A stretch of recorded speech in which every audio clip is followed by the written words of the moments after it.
everyone. Welcome back to my channel. This morning, we're going to have multiplication of fraction and a fraction. Yesterday, we have discussed multiplication of fraction and a whole number. Halos magkapareho lang ang kanilang rules. Ito lang po yung sumunod sa lesson natin for this morning. Okay, let's try number 1. 310 times 3/4. Pwede ba natin i-cancel ang 3 at saka 3? Of course not, kasi pareho sila numerator. Ang sabi natin kahapon, kapag tayo po ay magka-cancel, dapat ay paganyan ang pattern, cross. So, since wala po tayong ika-cancel dyan, diretso po tayo sa pag-solve ng number. Ano nga ba ang isosolve? Multiply the numerator 3 and 3. 3 times 3 is 9 over 40. 10 times 4 is 40. May common po ba ang 9 at saka 40? So, pag wala, this would be our final answer. Okay? Madali lang din po ito. Just multiply the numerators and multiply the denominators. So, ang number 2 po natin ay pwede po tayong mag-cancel sa 4 and 2. Ano nga ba ang kanilang common factor? We have 2. 2 divided by 2 is 1. 4 divided by 2 is 2. So, ang natira na lang, 2 times 1, that is 2. Over 5 times 1 is 5. Since wala pong common ang 2 and 5, this would be our final answer. Okay? Then, for number 3, tingnan pong mabuti. Mayroon po ba tayong ika-cancel dyan? Meron po. Tingnan po, yung 7, pareho. So, this would be 1. And, ang 3 and 15, common ang 3 at saka 15. The GCF is 3. So, 3 divided by 3 is 1. And this is 5. So, ano na lang ang natira? 1 times 1 is 1. 5 times 1 is 5. See? Madali lang. Mas maganda po kapag nagka-cancel kasi sigurado kang lowest term na. Pwede naman pong ita-times mo lang din po yan. Kaya lang malalaki yung number. So, mas maganda yung ika-cancel. So, this time, 9 at saka 3, we have 1 and 3. 4 and 8, the GCF is 4. 4 divided by 4 is 1. 8 divided by 4 is 2.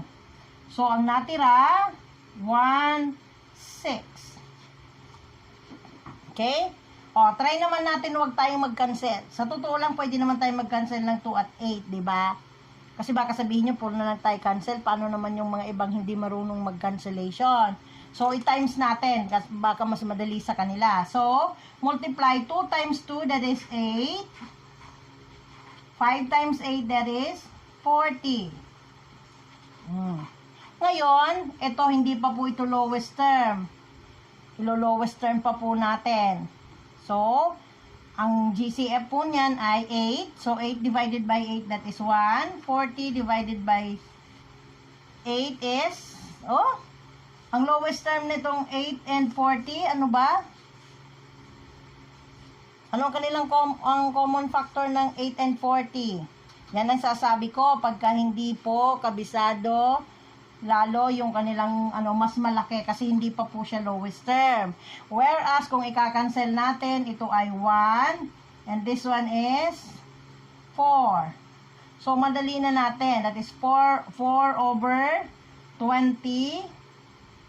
Pag ikinancel ang 4 and 20, ang common nila ay 1/5. 8.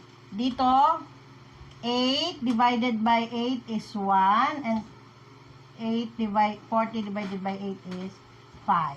O, pareho lang din naman ang sagot, diba?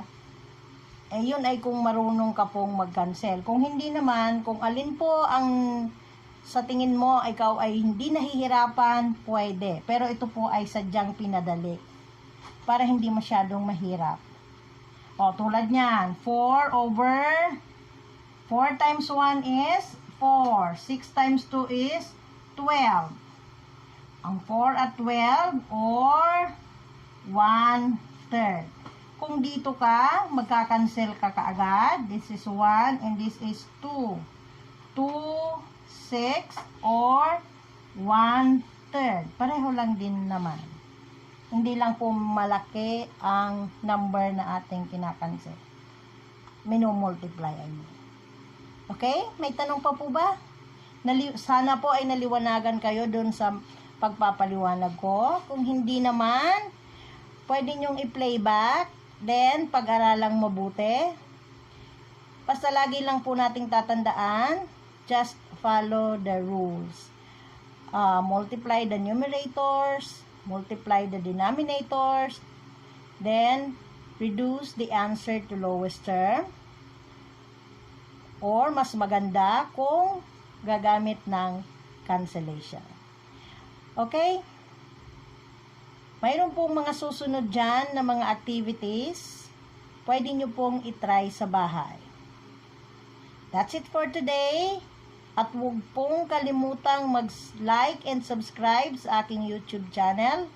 At paka-hit na rin ng notification bell all para lagi po kayong updated sa aking ina-upload na video. Thank you!